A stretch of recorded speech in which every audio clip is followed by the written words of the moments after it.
Hola amigos, antes de entrar en el video que vamos a ver ahora de los combates, batalla, qué es qué, cómo y cuándo y cómo, quería contarles una muy buena noticia. Editorial Legatum va a sacar una nueva versión, creo que la número 11, del libro La Guerra del Pacífico en imágenes, relatos y testimonios, escrito por Mauricio Pelayo y por suscrito. Aquí está la carátula, no me pregunten por qué se ve al revés, porque no sé, ya, y no sé cómo darlo vuelta, pero ustedes entienden que este es el libro. Bueno, este libro tiene más de 400 fotos, 52 mapas a todo color para que uno pueda realmente dimensionar cómo fue toda la acción, y fue catalogado por el diario Mercurio como el libro del ABC de la Guerra del Pacífico. O sea, si ustedes quieren meterse en el tema de la guerra un poquito más a fondo, porque además trae partes de combate tanto peruanos, bolivianos y chilenos, o sea, podemos cruzar toda la acción de una. Un libro súper interesante, y les repito, si ustedes quieren meterse más en el tema, si les interesa la guerra del Pacífico, este hecho tan importante en nuestra historia, tan que nos marca ahí una inflexión completa ahí de nuestro país, este es el libro con el cual ustedes tienen que empezar a ver nuestra guerra del Pacífico. Súper entretenido, como ustedes ven, harta foto. Los mapas están acá, aquí están los mapas a todo color. ¿Ah? Entonces, en serio, si a ustedes les interesa el tema, cómprenlo en www.legatum.cl. Hay una promoción re importante por preventa a un precio realmente muy accesible. Así que eso, y nada.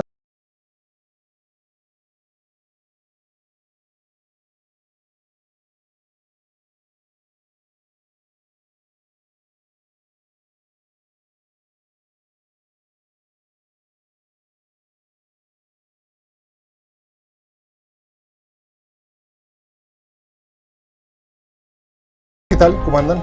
Oye, la verdad que preferí hacer una pausa antes de partir con la séptima campaña de la Guerra del Pacífico, porque me han llegado algunos comentarios, algunos posts que me hablan de batalla de Concepción o batalla de Sangrar.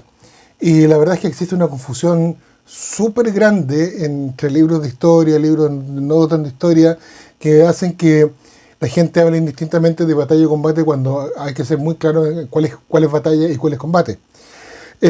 Por alguna razón que yo desconozco, los textos primarios de la Guerra del Pacífico como que no se pusieron muy de acuerdo en qué es lo que era batalla y combate. Hay una mezcolanza ahí. Y después de 1930, 1940 más o menos, llegó una solución mega salomónica, si ustedes quieren, que definió que las batallas eran en tierra, todo lo que pasó en tierra eran batallas, y todo lo que pasó en el mar eran combate. No es así, ¿eh? Pero de ahí surge el error de denominar, por ejemplo, la batalla de Concepción o la batalla de Sangrar, que no es correcto. Ambos fueron combate. Ya vamos a ver por qué, vamos a definir por qué. Y así, por ejemplo, el combate naval de Angamos tampoco es un combate, es una batalla. ¿Ok? Pero ¿cuál es la diferencia? ¿Cuándo se llama una acción de armas batalla o combate? Vamos al tiro. Primero, tenemos que decir que las guerras de segunda generación, como la Guerra del Pacífico, obviamente, basaban su quehacer, su desarrollo en la batalla decisiva. Siempre se buscaba la gran batalla que fuese la, como decía alguien por ahí, la madre de todas las batallas, que cambiase o el curso de la contienda o el curso de los acontecimientos, o provocase un punto de inflexión fuerte dentro de la campaña o de la guerra en sí. Aquí tenemos varios ejemplos,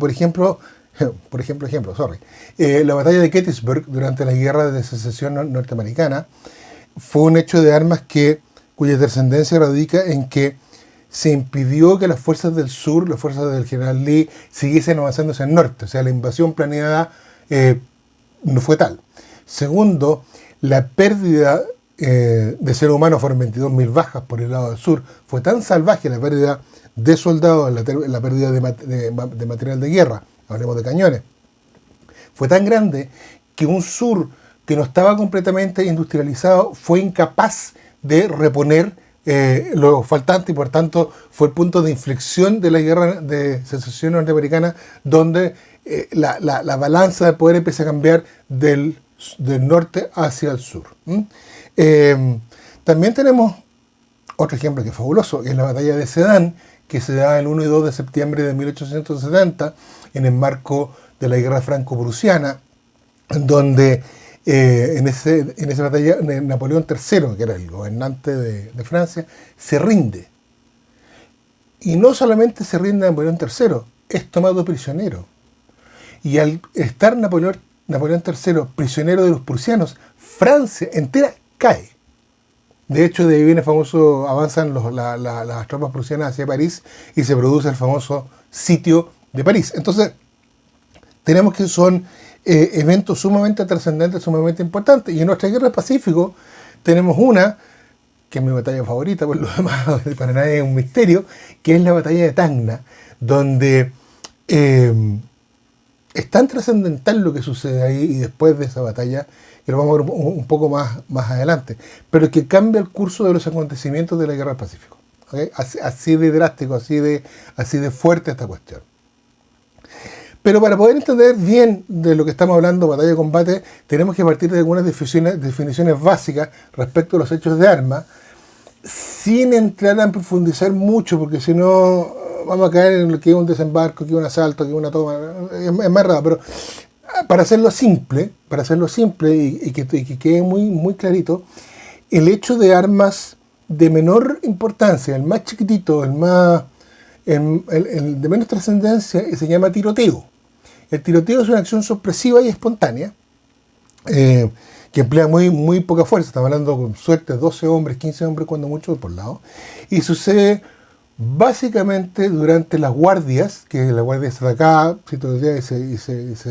y se acaba, o en algún tipo de patrulla.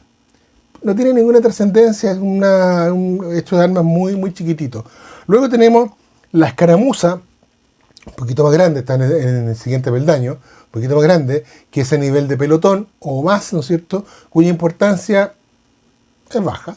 Y normalmente ocurre cuando hay una maniobra de exploración o una maniobra de exploración en fuerza también, o cuando van las avanzadas, ¿no es cierto?, los que van delante del grueso de la tropa pueden tener una escaramuza con la fuerza enemiga. Pero también es pequeñita, no es gran cosa. Después tenemos el combate. El combate ya es a nivel de compañía o batallón. Estamos hablando en términos de guerra pacífico de 150 hombres o 600 hombres o quizás un poco más. Y tiene una importancia a nivel táctico. Ya vamos a explicar eso, pero créanme que tiene una importancia a nivel táctico. O sea, puede alterar el curso de una acción propiamente tal, pero no afecta la estrategia completa en el plan de acción o en la decisión que se quiere tomar. Y simplemente es en términos simples, es una piedra en el zapato. ¿Okay? Donde te puede alterar algo tu gran plan, pero no te va a cambiar ese gran plan. ¿Okay? Como ejemplo, el combate de Sangrar, llamado batalla de Sangrar, se da en el marco de la retirada de la sierra de la fuerza del coronel Letelier.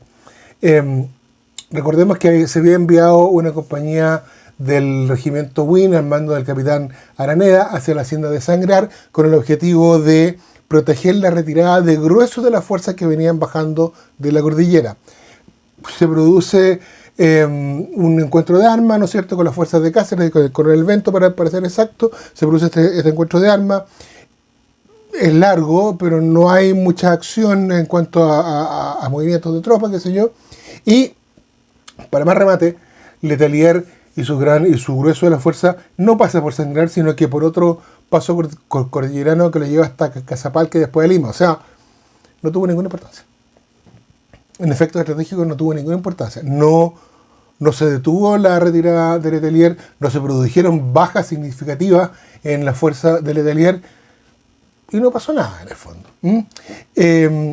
Tenemos también el caso de Concepción, algunos llamados batalla de Concepción. Es un combate porque el resultado de dicha acción de armas, después de las famosas 20 horas donde ningún chileno se rendió, etcétera, eso ya lo hemos visto, ¿no es cierto?, no alteró el resultado de esa acción de armas, no alteró en lo más mínimo el plan de retirada de la división del Canto desde la Sierra Peruana. La retrasó, eso es correcto, pero eso es a nivel táctico. Cuando tú retrasas algo, que la decisión desde el Canto era abandonar la sierra en un plazo determinado. Esta acción de armas en Concepción la retrasó, no la impidió, solo la retrasó. Entonces, tiene una significancia táctica, pero estratégicamente Ninguna, porque la división del canto se fue de la tierra tal como vimos en el video de la vez anterior.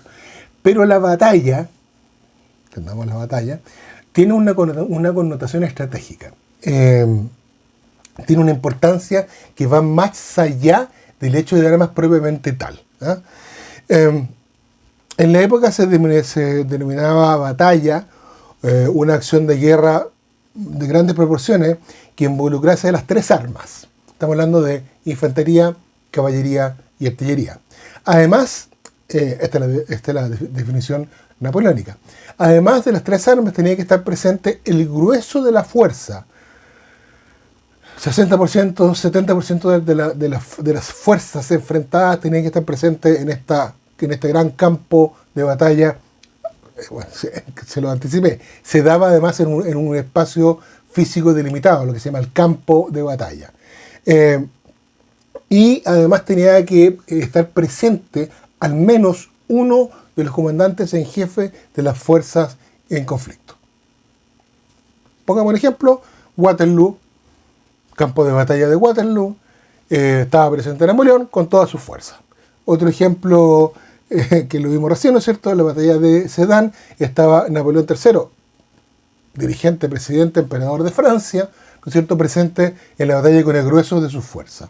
Y por supuesto, infantería, caballería y artillería. Pero además, y esto es lo más importante, pero además el resultado de aquella acción de armas tiene que tener una connotación estratégica. Tiene que provocar un cambio. ¿Ya? Y esta acción no necesariamente tiene que ser en tierra, puede ser en mar. ¿Ya? Donde en la guerra del Pacífico vemos claramente en el mar dos batallas importantísimas. La primera de ellas, la batalla del 21 de mayo de 1879, que se descompone en dos combates, Iquique y Punta Gruesa.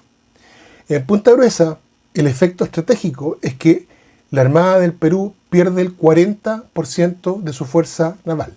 40%. ¿Ya? Y en el combate naval de Iquique se levanta la figura aglutinadora de Chile, ¿no es cierto? Que todo Chile se une ante esta figura cuyo sacrificio sublime fue importantísimo para el esfuerzo de la guerra. Me refiero, por supuesto, ustedes ya tienen que haber adivinado, a Arturo Prat. Además, y esto es un tema que no se habla mucho por las dos cosas anteriores, además impide la ejecución correcta del plan que habían trazado tanto el presidente del Perú con Mariano Ignacio Prado con Miguel Grau. El que era desbloquear el puerto de Iquique, que lo logra, según de la Esmeralda, llegar hasta Antofagasta y destruir la máquina que desalinizaba agua para poder dar agua dulce a la tropa. Eso no se logra. Destruir o apresar el convoy que iba desde Valparaíso a Iquique hacia Antofagasta, con 2.500 hombres. Eso no se logra. Por tanto, la implicancia estratégica militar de la batalla naval del 21 de mayo es que la decisión o el plan peruano de desbloquear Iquique, hacer morir de sed a las tropas en Antofagasta y apresar el convoy, no se logra. ¿Ok? El resultado militar también es que Perú pierde 40% de su poder naval, bueno, 38% para ser exacto. Y el resultado de Chile es que se levanta esta figura aglutinadora fantástica, ¿no es cierto?, de Arturo Prat. Ok, hay propaganda en el medio, sí es correcto. Pero esa batalla naval tiene eso, que las fuerzas navales peruanas tenían un objetivo, no se cumple.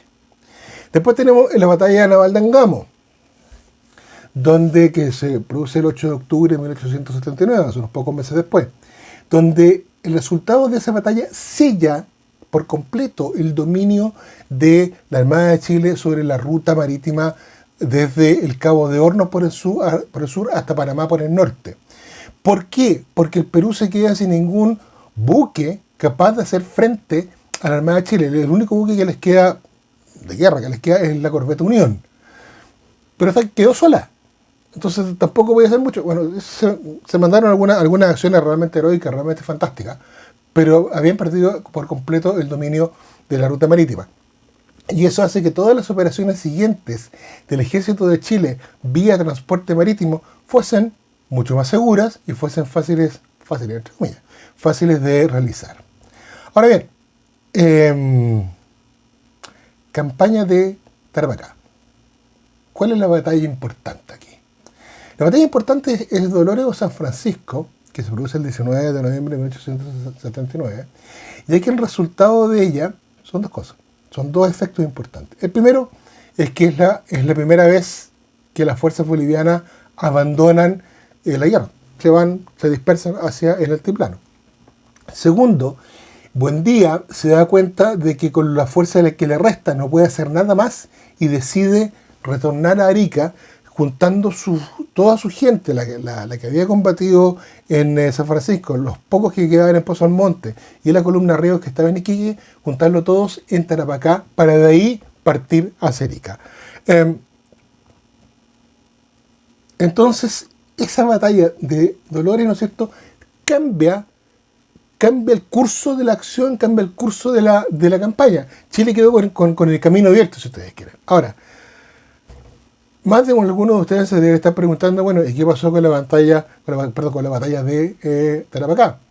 A lo mejor a mí se me olvidó. No se me olvidó, no se preocupen. El hecho de armas ocurrido aquel 27 de noviembre en la quebrada homónima no fue una batalla, fue un combate, ¿ya? ¿Por qué? Porque la decisión de Buendía de retornar a Arica se cumple. El resultado de ese hecho de armas, todavía no le pongamos apellido. El resultado de aquel hecho de armas no impide que la decisión que él había tomado después de la batalla de Dolores se cumpla. Se termina la acción sobre Tarapacá y al día siguiente parten hacia Arica. Tampoco tiene trascendencia en que hubiese afectado a la toma del territorio chileno de Tarapacá. Recordemos que Iquique se había ya tomado el día 23 de noviembre y no tuvo cambio. Se tomó el día 23 y se siguió hacia adelante. Por tanto, el resultado de que el hecho de armas no cambió en nada, en absolutamente nada, el desarrollo tanto de la decisión de Buendía como de la posición chilena, y no cambió en nada el efecto de la campaña. Por tanto, es combate, no batalla. ¿Ok? Vámonos a Tacna y Arica. La batalla de Tacna, que es la más importante en este caso, ¿no es cierto?, o la de Campos de la Alianza, como ustedes quieran llevar, se produce el 26 de mayo de 1880. Y ya les dije que para mí es la batalla trascendental porque tiene varias cosas previas. Es la primera vez que se enfrentaban las dos fuerzas de forma... vamos todos así en patota a enfrentarnos. Segundo, es la primera vez que el ejército de Chile utiliza el mando divisionario. Ya lo vimos en algún post anterior. El que no lo vio, revísalo por favor. El ejército chileno se separa y se estructura en divisiones. Y el resultado se condice con la destrucción del segundo ejército aliado del sur. Recordemos que el primero fue el de Buendía en Tarapacá. Se condice con la destrucción del segundo ejército aliado del sur por parte de las fuerzas chilenas y el abandono definitivo de los bolivianos de la guerra. Los efectivos de la fuerza boliviana, a la cabeza de su presidente y general en jefe, Narciso Campero, se retiran hacia el altiplano y no bajaron nunca más. Allá se quedaron. No prestaron ningún apoyo en hombres, en fuerza, en armamento a sus socios peruanos, aquellos que habían arrastrado esta guerra y ahora lo dejaron botado. Entonces, claramente el resultado tiene una alta importancia estratégica de acuerdo a lo que viene después. Se destruye un ejército, se separa, de hecho, esta alianza, ¿no es cierto? Y te quedan las puertas abiertas, si no había un término de paz, para seguir avanzando hacia Lima. La campaña de Lima. O sea, más fácil echarle agua a esta cuestión. O sea, dos grandes encuentros de armas, dos grandes hechos de armas, el de batalla de Chorrillo o San Juan del día 13 de enero del 81 y la batalla de Miraflores el día 15 de enero, son dos batallas distintas. Hay gente que piensa que es una sola con un recreo en el medio. No, más adelante vamos a verlo, pero créanme que son dos batallas absolutamente distintas. Pero el resultado de esas batallas desmorona por completo la defensa peruana de Lima y permite que el ejército de Chile ingrese a Lima. O sea, claramente tiene una trascendencia importantísima, o sea, es un elemento estratégico sumamente importante. La campaña de la Sierra. La campaña de la Sierra ya vimos que es la campaña más larga de la Guerra del Pacífico, son 2 años y medio, 2 años y 7 meses prácticamente que transcurre el tiempo y tiene una sola batalla. El resto son puros combates. Escaramuza y tiroteo. Tiroteo prácticamente todos los días. Escaramuza, digamos, días por medio. Combate, está ahí contabilizado, yo tengo contabilizado más de entre 35 y 40, quizás hay más. Pero batalla, una, que es la de Huamachuco, la que terminamos de ver la semana pasada. La batalla de Huamachuco, ocurrida el 10 de julio de 1883, marca la destrucción total de las fuerzas de Cáceres. Y además rompe con la resistencia del caudillo peruano y sus montoneras de la resistencia al invasor y permite rápidamente la firma del Tratado de Paz de Ancón en octubre de ese mismo año. Entonces, quizás no fue un hecho de armas de mucho efectivo, estamos hablando de 1.500 chilenos, 2.200, 2.500 montoneros, no fue una cosa gigantesca, no fue la batalla de Tacna, no fue Chorrillo, no fueron 50.000 hombres enfrentados, fueron poquitos. Pero la trascendencia que tuvo ese hecho de armas es tan importante, ¿no es cierto?, que ya lo vimos, que se le da el nombre de batalla, porque de nuevo, cambia el curso de los acontecimientos. Ahora, existe una rara percepción, no sé por qué, pero existe una rara percepción que batalla es más heroico, es más patriotero que un combate. La verdad que eso no es así, ¿ya? En combate hemos visto acciones de heroísmo sin par, como lo que pasó en Concepción, ¿no es cierto?, cuando 77 chilenos resisten 20 horas de combate sin rendirse. Y no por eso batalla, sino que sigue siendo combate, pero el hecho de armas, ¿no es cierto?, esa resistencia tenaz, porfiada, obtusa, si ustedes quieren, equivale, o sea, nos refleja un heroísmo gigantesco. Ahora, acciones de heroísmo en Tacna, muchísimas, o sea, en batallas, perdón, muchísimas. De hecho, en Tacna, el famoso Regimiento Colorado de Bolivia, que era una fama de aguerridos, de valientes, de defensores del honor de la patria. Bueno, sí, así fue, tal cual. De los 360 o 372 hombres, depende de la fuente, que entraron en combate, solamente sobrevivieron 70. Eso habla de que los tipos tenían un arrojo, una valentía pocas veces vista, sobre todo dentro del ejército boliviano. Por tanto, no se puede medir si una batalla es más heroica que un combate o un combate es más heroico que una batalla. No hay un medidor de heroísmo, un heroismómetro. No existe.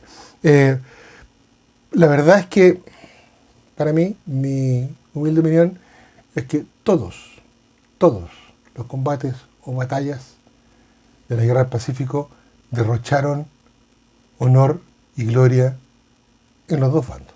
Aquí no hay, no, los chilenos fuimos más valientes, no, los peruanos, no viejo.